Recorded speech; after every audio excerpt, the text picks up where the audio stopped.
So, we all know about the scammies, right? Wait, you don't know about the scammies? Okay, so basically, the scammies are what some people call the Grammys, because the Grammys are kind of a scam. But have you heard of the Sconies? And no, I'm not talking about the competition where we see who can bake the best scone, although that would be pretty cool. I'm talking about the Tonys, because guess what? The Tonys are a scam. In case you didn't know, the Tonys are an award show for theater. Eddie Burback recently did a video about how award shows are rigged. But like, it's still fun to see your favorite show win, right? And the performances at the Tonys are chef's kiss, chef's kiss. And God, I love myself a musical. But the 2020 Tonys were whack, whack, whack. To be fair, 2020 was whack. On October 15th, 2020, Playbill magazine online published an article called "What Was So Bizarre with the 2020 Tonys?" A lot of things made the Tonys whack in 2020. One of the big things was because of COVID and the theater shutdown that happened. The 28 shows that would have been eligible to receive a Tony got bumped down to 18. No musicals were nominated for Best Soundtrack in 2020. It was only plays, and plays have good music. I like plays. I wouldn't have been mad about it if musicals weren't snubbed, but here we are. The second thing on Playbill's list of why 2020 Tony nominations were whack was that the Percy Jackson Musical was not nominated. The Lightning Thief, the musical, is an original musical based off of the first Percy Jackson book, and I might be a little bit biased, but it's a bop and a half. Oh my god.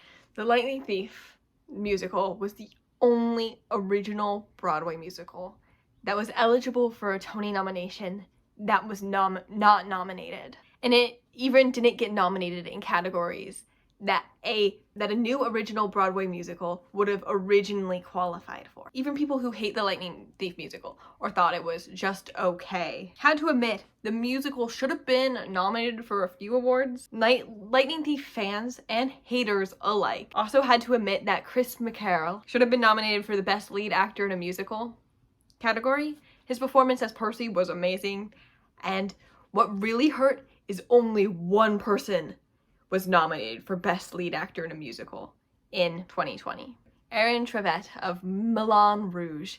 Exclamation point! And while a lot of people stated that Chris probably didn't have that much of a chance and probably wouldn't have won, he's very young and a nomination would have helped his career. So people were mad about this, and also mad about the fact that The Lightning Thief was not nominated in categories that it should have traditionally been nominated or qualified for automatically. The Tony Committee changed the rules this year due to the shortened season, and I quote, "to ensure broad recognition of excellent works while protecting the integrity of the award." Bro, and this right here is what makes me mad. Because yes, Lightning Thief was a small little show, but it had good songs, it had good performances, it had heart. And I don't think nominating it would have hurt the integrity of the award or whatever. The original score was chef's kiss.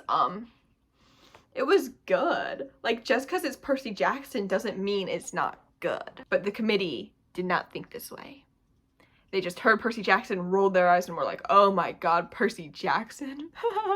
This thing happened to The Lightning Thief when it was making its transition from off-Broadway to Broadway. It was met with a lot of negative reviews, one of which saying, "Lightning Thief, a Percy Jackson musical, did not do as good of a job as Dear Evan Hansen in talking about the themes of parental abandonment." Well, no shit, Sherlock! Dear Evan Hansen is about teen suicide. Percy Jackson is about teenagers going on a cross-country quest. Like, A does not equal B. Like, yeah, of course Percy Jackson is gonna be different than Dear Evan Hansen, but I don't think that automatically makes it not good. Oh, the Percy Jackson musical did not handle its topics as seriously as Dear Evan Hansen. Well, maybe because Dear Evan Hansen was a serious musical, and Percy Jackson's Percy Jackson. I personally think the Percy Jackson musical is well done. Again, I am a little bit biased. It had heart, and the cast did a really good job, and it was fun. But it seems to me like the theater critics didn't really, take that into account, because instead of being praised for, what it is, it's criticized for what it's not. And it's not Dear Evan Hansen, a Tony Award-winning musical, because guess what? The Tony Award Committee didn't even want to give it a chance. Yes, because apparently Percy Jackson was not up to the standards of everything else. But nothing else that was nominated was for teens. And I already said Percy Jackson was the only musical eligible for a Tony Award that was not nominated. So the only musical for teens that was eligible to be nominated for a Tony Award was not. And let's just be thinking, is there even a space in the current theater sphere for musicals written for teens? I can think of a few musicals for teens that were pretty well written and that I love. And I don't just love because of nostalgia. And every time I think of one of these musicals, I just hear the critics saying the same things about it. Like We Are the Tigers, an off-Broadway musical about cheerleaders and murder. This musical tackles a lot of topics. It touches on teen addiction, and honestly, in my opinion, it does a good job. And on a scale of Percy Jackson to Dear Evan Hansen, it's definitely more towards Dear Evan Hansen on the scale, right? Because Percy Jackson's fun. We Are the Tigers is fun, but it's a little bit more serious. And I thought, okay, maybe the theater critics will give it a better chance, because it kind of does take itself a little bit more seriously. It's good, okay? It's good, and it's a little bit more serious, so I thought theater critics will actually give this a fighting chance. But no, just like Percy Jackson, the critics say it wasn't as good as Dear Evan Hansen. Not everything has to be Dear Evan Hansen to be good, right? They missed the point completely. I think by comparing every musical written for teens to Dear Evan Hansen misses the point completely. And let's not forget that some of the reviews of We Are the Tigers were really transphobic to the writer Preston Max Allen, who happens to be a trans man. It seems like a lot of times, especially in this space, musicals get judged for what they aren't, not what they are. Because The Lightning Thief and We Are the Tigers were not Dear Evan Hansen. And they weren't trying to be Dear Evan Hansen either. And even if they tried to be Dear Evan Hansen, they would have got criticized for being copycats. So there's really no winning. If you're a teen musical, you're just not as good as Dear Evan Hansen. And then you're like, okay, how can I? But then if you're too much like Dear Evan Hansen, you're a copycat. Make it make sense, Broadway. It doesn't seem fair that Dear Evan Hansen is the only teen musical that gets to exist. And it doesn't seem fair that Dear Evan Hansen gets to be the golden standard for teen musicals. In fact, it seems like Broadway critics may be the only one who like this one. Oh boy. Are you on Dear Evan Hansen slander TikTok? If you're not, come, it's really fun. Teens on TikTok are speaking up. They're like, hey, Dear Evan Hansen is not a good show. And a lot of people who suffer from mental illness also are like, hey, maybe let's not use Dear Evan Hansen as our example of mental illness. Kids who take their own life are not your plot devices, and that's exactly how Dear Evan Hansen treats Connor Murphy, writes Ryan Theodosia. Now, leveling even valid criticism against a Dear Evan Hansen is not the point of this video. The point of this video is to say theater critics make theater less fun for their teenage fans and alienate them in the process. And I think putting Dear Evan Hansen up on this pedestal does both of those things. However, despite all this, Dear Evan Hansen is one of the only recent musicals written about teens for teens that has done well. And as you've seen before, a lot of other teen musicals are often told they're not as good as Dear Evan Hansen, instead of saying what you actually didn't like about the show. Saying, oh, it wasn't as good as Dear Evan Hansen doesn't automatically make the show bad. But I feel like there's more meaningful things to say, more meaningful ways to critique a work of art than say, oh, it's just not as good as the other one. But Dear Evan Hansen didn't have a Dear Evan Hansen to be compared with. It got to exist on its own and what it was. Not constantly told it wasn't as good as another musical. Other teen musicals didn't have that luxury. They weren't Dear Evan Hansen, and yet somehow, for some reason, people still liked them. And it wasn't the reviewers or the critics whose biggest and frankly most of the time only criticism of these musicals were, oh, it's not Dear Evan Hansen. Because let's be fair, let's also talk about how these theater critics are not the target audience of these teen musicals. In the critique and review space, especially in mediums that have traditionally existed for the upper class, like opera and, theater, most reviewers and critics tend to be older, white, cishet men. And yeah, you're gonna link me or comment someone in the examples who doesn't fit into that box, but I am talking about the majority. Because, yes, there are people that love Percy Jackson, but those were not the majority of the reviews. There are people that love We Are the Tigers. That was not the majority of the reviews. And yes, there are obviously Broadway critics and reviewers who are not old, white, cishet men, but those are the majority of the reviewers. And if the majority of these theater critics tend to be older, then they do not fit into the target audience of these musicals. Teenagers! So the critics don't like these musicals and then write bad reviews about them. But somehow, for some reason, they were still loved. And not by the old-fashioned snobby theater reviewers, no, but by the teens they were written for, which I think is kind of the whole point, right? And these teens saw themselves in the musicals, in Riley's gradual mental breakdown, in Farrah's struggle with alcoholism, in Michael's struggle with loneliness, or even in Evan Hansen's struggle to try and lie to the family of a kid that committed suicide and convince them that they were friends so he could sleep with his sister. No? No one in real life struggles with that? You've never told anyone that you were best friends with the guy that killed himself just so you could have a chance with his sister? Really?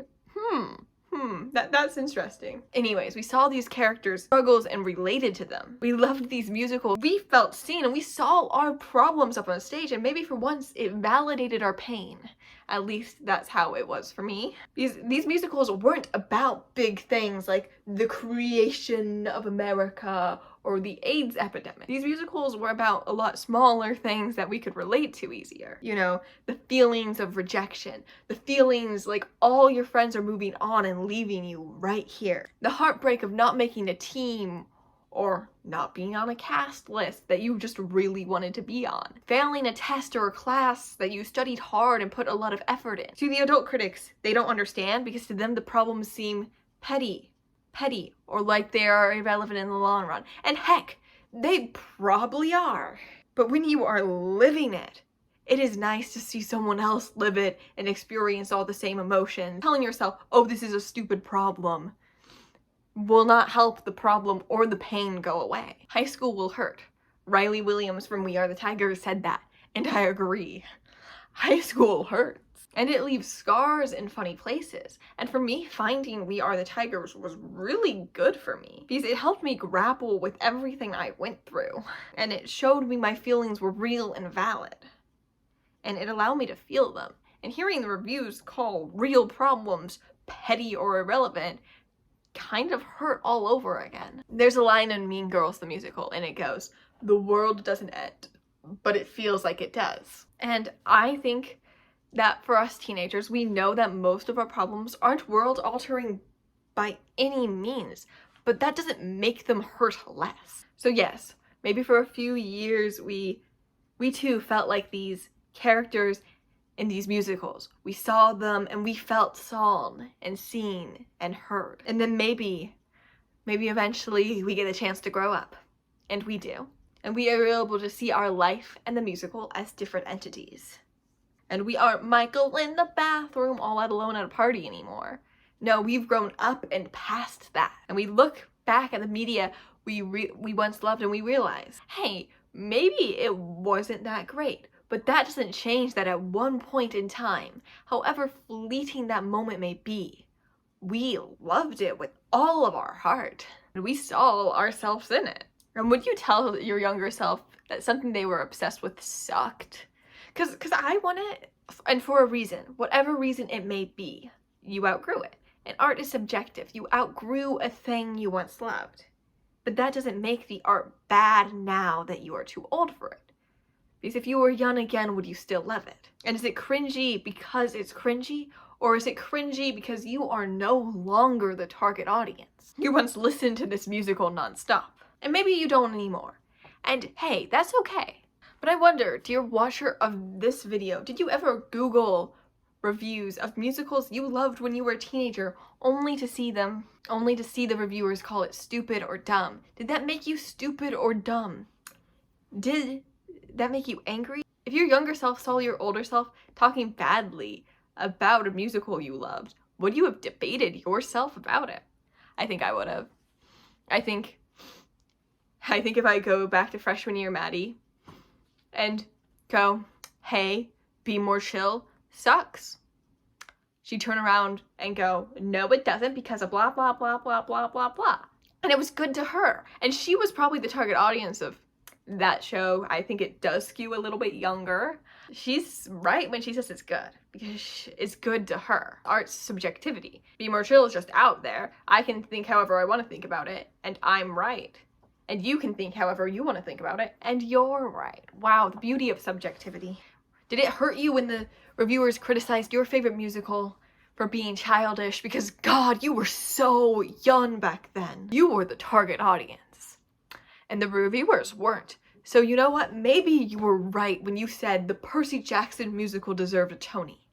And you know what? Maybe you weren't. All I know is they didn't look at it from your eyes, our eyes, the eyes of the teens, the eyes of the audience it was made for. And so they didn't even give it a fighting chance. And now we'll never know. Okay, so originally I was writing this script and my video thesis was like Broadway critics are making theaters less fun.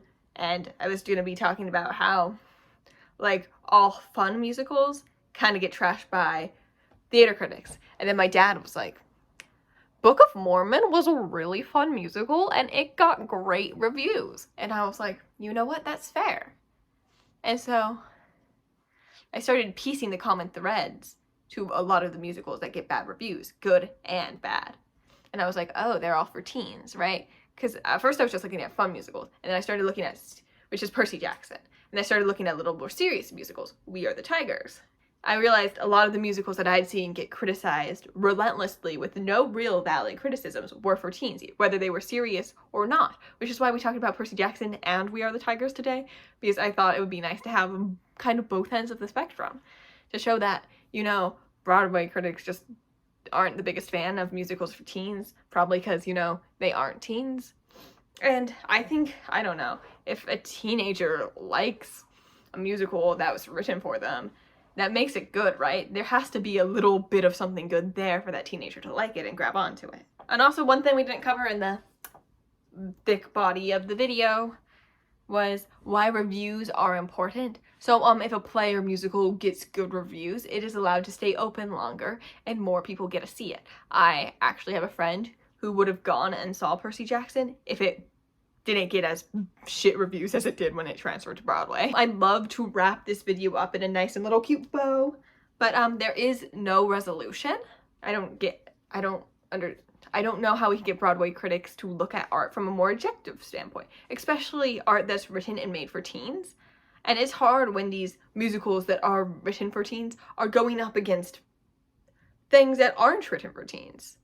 The non-teen audience that are reviewing these musicals aren't going to like the teen musicals as much as the musicals that are written for them. But it would be nice to see critics judge something for what it is and not what it's not, because none of these are Dear Evan Hansen. This is the only Dear Evan Hansen, and it's kind of shitty to, you know, see all these constantly be saying, not as good as Dear Evan Hansen. Why are we comparing it to Dear Evan Hansen?